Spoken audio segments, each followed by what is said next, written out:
ये हैं भारत के 5 सबसे महंगे कथावाचक। किसी की फीस लाखों में है तो किसी की करोड़ों में। नंबर 1, जया किशोरी।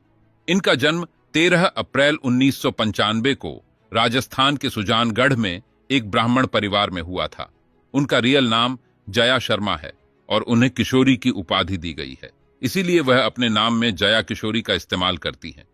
बहुत से लोग जया किशोरी की संपत्ति के बारे में जानना चाहते हैं, तो चलिए इसके बारे में बताते हैं।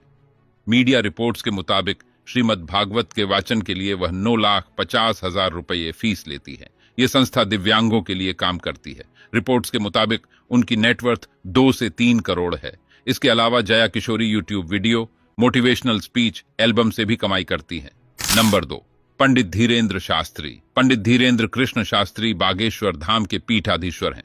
कई लोग उन्हें अपना गुरु मानते हैं, जबकि धीरेन्द्र कृष्ण शास्त्री अपने दादाजी को अपना गुरु मानते हैं। इसके अलावा उन्होंने रामभद्राचार्य जी महाराज से भी दीक्षा ली है। माना जाता है कि धीरेन्द्र कृष्ण शास्त्री पर भगवान हनुमान जी की कृपा है, जिससे वह बिना जाने अपने भक्तों की मन की बता देते हैं।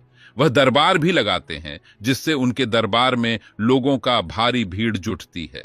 लेकिन यह सिलसिला एकदम शुरू नहीं हुआ है। उन्होंने धीरे धीरे ही इतनी उपलब्धि हासिल की है। धीरेन्द्र शास्त्री कहते हैं कि कथाओं के नाम पर बहुत लोग बहकाते हैं कि बहुत महंगा है, बहुत कॉस्टली है। सच तो यह है कि हमने कभी कथा के लिए दक्षिणा नहीं मांगी है। जो व्यवस्था है, सिर्फ व्यवस्था मांगी है। नंबर 3, पंडित प्रदीप मिश्रा। इनकी संपत्ति कितनी है, इसकी कोई आधिकारिक जानकारी अब तक उपलब्ध नहीं है। लेकिन जैसा कि आप लोग जानते हैं कि प्रदीप मिश्रा किसी भी प्रकार भक्ति से जुड़े हुए प्रोग्राम में कथावाचन करते होंगे, तो जिसके लिए लाखों रुपए फीस के तौर पर चार्ज जरूर लेते होंगे। ऐसे में उनकी संपत्ति भी लाखों में जरूर होगी। इसके अलावा इनका खुद का यूट्यूब चैनल भी है, जहां पर लाखों की संख्या में व्यूज आते हैं। ऐसे में इनकी इनकम भी लाखों में होती होगी। वहीं अगर हम पंडित प्रदीप मिश्रा की संपत्ति कितनी है, इसकी कोई आधिकारिक जानकारी अब तक उपलब्ध नहीं है। लेकिन वहीं अगर हम उनके फीस की बात करें तो एक कथा का तकरीबन 7 से 8 लाख रुपए लेते हैं। नंबर 4, अनिरुद्धाचार्य जी महाराज। अनिरुद्धाचार्य जी का जन्म 30 सितंबर 1990 को जबलपुर मध्य प्रदेश भारत में हुआ था। उनके माता पिता अध्यात्म से जुड़े हुए थे और बचपन से ही वह भी अध्यात्म में रुचि रखते थे। छोटी से उम्र में उन्होंने हनुमान चालीसा कंठस्थ कर लिए था। श्रीमद् भगवत और रामचरितमानस जैसे ग्रंथ और पुराण का अध्ययन कर लिया था। अपनी स्कूल की शिक्षा प्राप्त करने के पश्चात वे वृंदावन चले आए और बाद में उन्होंने संत गिरिराज शास्त्री महाराज से दीक्षा प्राप्त की तथा सनातन धर्म का प्रचार करने लगे। महाराज जी के द्वारा कथा करवाने का पूरा खर्च 12 से 15 लाख रुपए तक अनुमानित है। अनिरुद्धाचार्य की नेटवर्थ तकरीबन 8 करोड़ आज है।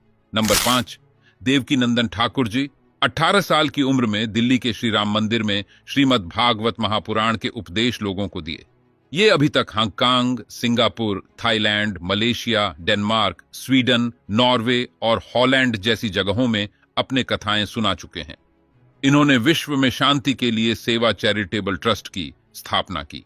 इनकी विश्व शांति सेवा चैरिटेबल ट्रस्ट का उद्देश्य सांस्कृतिक और आर्थिक रूप से क्षेत्र की हवा में खुशी को बनाए रखना है।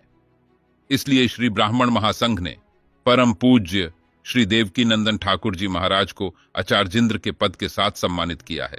देवकीनंदन ठाकुर जी की नेटवर्थ लगभग 5 से 7 करोड़ DH है। महाराज देवकीनंदन विश्व शांति सेवा चैरिटेबल ट्रस्ट के संस्थापक हैं। इंटरनेट पर मिली जानकारी के अनुसार वह एक कथा करने की फीस 10 से 12 लाख लेते हैं।